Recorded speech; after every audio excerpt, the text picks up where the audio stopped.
Number one అంటారు. అసలైన number one Gurukashi university.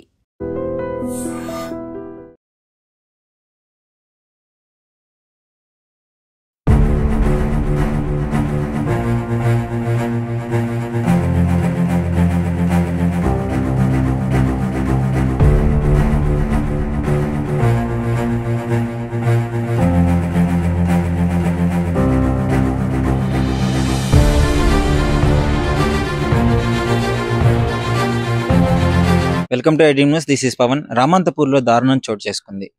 Chakrapani Tarun అనే యువకుడు ప్రేమించిన యువతి మోసం చేసిందని చెప్పేసి బలవన్మరణాలకు పాల్పడ్డాడు.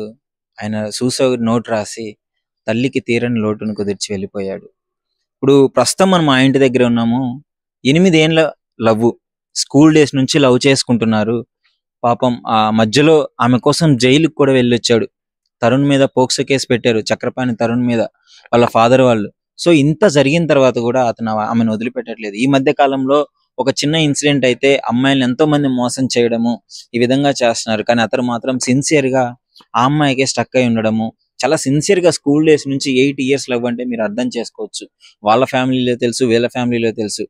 అసలు ఏం జరిగిందంటే వాళ్ళిద్దరూ లవ్ చేసుకున్నారు. సో ఒకానొక టైంలో తను మైనర్ గా ఉన్నప్పుడు వాళ్ళ డాడీ ఈ విషయం తెలుసుకొని ఆమె ఇంటికి వస్తుందని తెలిసి పోక్సో కేసు కూడా పెట్టించడం జరిగింది. పోక్సో కేసు పెట్టించారు. అప్పట్లో పోక్సో కేసుకు వెళ్ళారు, పోలీస్ స్టేషన్లకు తిరిగారు. కొంచెం సద్దుమణిగింది. మరి ఏ సెటిల్మెంట్ చేశారు, ఇరు వర్గాల వారు కూర్చొని మాట్లాడుకొని సెటిల్మెంట్ చేసుకోవడం ఏదో జరిగిపోయింది. తర్వాత అతడు బయటికి రావడం జరిగింది. సో బయటికి వచ్చిన తర్వాత తన ప్రేయసి ఆ ప్రియా అనే యువతి, ఫిర్జాదిగూడకు చెందిన ఆమె. సో మరి ఆమెలో ఎలాంటి మార్పు వచ్చిందో తెలియదు కానీ పాపం ఇద్దరి మధ్యలో డిస్ట్రిబ్యూట్స్ రావడము, ఆమె వేరొకరితో మాట్లాడడము.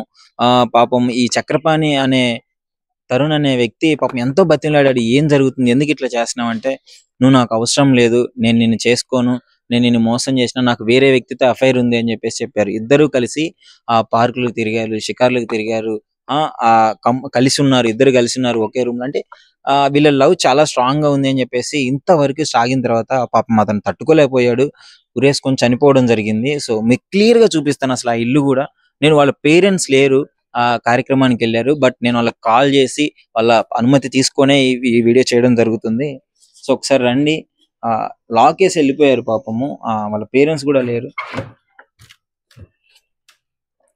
చూస్తున్నారు కదా. సో ఇది మొదటి రూము. ఇక్కడ ఇది తీసిన తర్వాత ఇక్కడ ఈ రైట్ సైడ్ ఉంది కదా, డోర్ ఓపెన్ చేయన రైట్ సైడ్ అబ్బాయి వాళ్ళ ఇది అతని రూమ్ ఉంటుంది.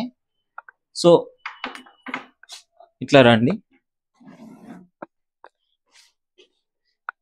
ఇది చక్రపాణి అనే అతను ఉండే రూము. సో ఈ రూమ్ లో పాపం వాళ్ళ మదరు పక్క రూమ్ లోనే ఉన్నారు. ఈ ఫ్యాన్ కి ఉరేసుకొని చనిపోవడం జరిగింది. సో ఇదే ఫ్యాన్ కి ఉరేసుకొని చనిపోవడం జరిగింది. వాళ్ళ మదర్ అడుగుతున్నా గానీ ఏం లేదమ్మా అని చెప్పేసి మాట్లాడడం జరిగింది. వెంటనే 5 నిమిషాల్లో వితిన్ 5 minutes లోనే పాపం స్పృహ కోల్పోయి పడిపోవడం జరిగింది. సో వెంటనే వచ్చి వీళ్ళు తలుపు తీసి హాస్పిటల్కి తీసుకెళ్లే లోపే బలవన్మరణానికి పాల్పడి ప్రాణం పోయింది అని చెప్తున్నారు.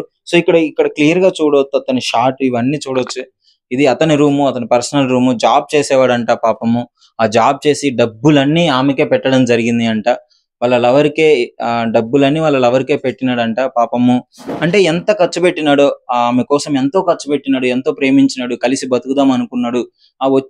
అసలు అంటే ఆమె చాలా ఖర్చు పెట్టి, వాళ్ళ ఫ్రెండ్స్ చెప్పింది ఏంటంటే, వాళ్ళు ఇష్టం వచ్చినట్టు వాడితో డబ్బులు ఖర్చు పెట్టించేది, ఇష్టం వచ్చినట్టు వాడుకుంది మా వాడిని, ఇప్పుడు బలవన్మరణాలకు పాల్పడే విధంగా చేసింది, సూసైడ్ చేసుకొని చనిపోవడం జరిగింది. అంటే లిటరలీ నేను చెప్పకూడదో తెలియదు. వీళ్ళు సెక్సువల్ గా కలిసి ఉన్నారు. ఆమె చెప్పడం ఎంత గలీజ్ గా చెప్తుందంటే, నాకు ఒక్కలతో సరిపోరు, నాకు ఇద్దరు కావాలి అని చెప్పేసి అట్లాంటి మాటలు మాట్లాడడం జరిగిందంటే ఆ ప్రూఫ్లు కూడా వీళ్ళ దగ్గర ఉన్నాయని చెప్తున్నారు. నేను ఎందుకు ఇదంతా చెప్తున్నానంటే, ఇప్పుడు అతని చావు కారణమయ్యాడు, కానీ ఏదున్నా నిజాలు మాట్లాడాలి కాబట్టి నేను చెప్తున్నాను. ఇక్కడ ఒక లెటర్ కూడా ఉంది, దీన్ని మీరు క్లియర్ గా చూడొచ్చు. అతని సూసైడ్ లెటర్ తో పాటు ఇక్కడ కూడా ఒక లెటర్ ఉంది. మీరు క్లియర్ గా చూడండి ఈ లెటరు.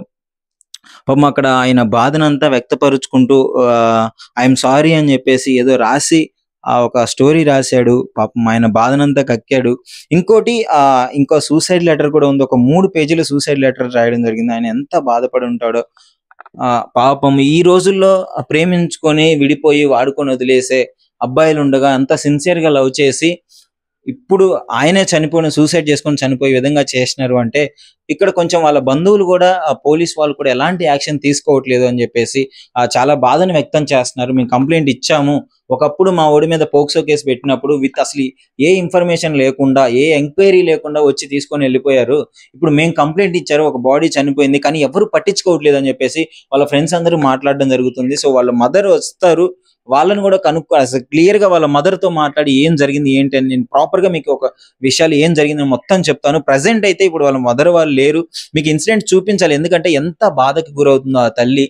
ఇంట్లో ఇక్కడే వాళ్ళ మదర్ బయట ఉండి బతిమలాడడం జరిగింది, ఏం జరిగింది అని చెప్పేసి అడిగినప్పుడు ఏం లేదమ్మా అంటున్నాడు. అంటే ఉరేసుకున్నాడు ఆల్రెడీ, ఆ చీర అదంతా ఉరేసుకొని ఏం లేదని చెప్పేసి ప్రాపర్ గా డిసైడ్ అయిపోయాడు, ఇంకా నేను బతకలేను, తను లేకుండా బతకలేను అని చెప్పేసి, నేను చచ్చిపోతాను అని చెప్పేసి చెప్పడం జరిగింది.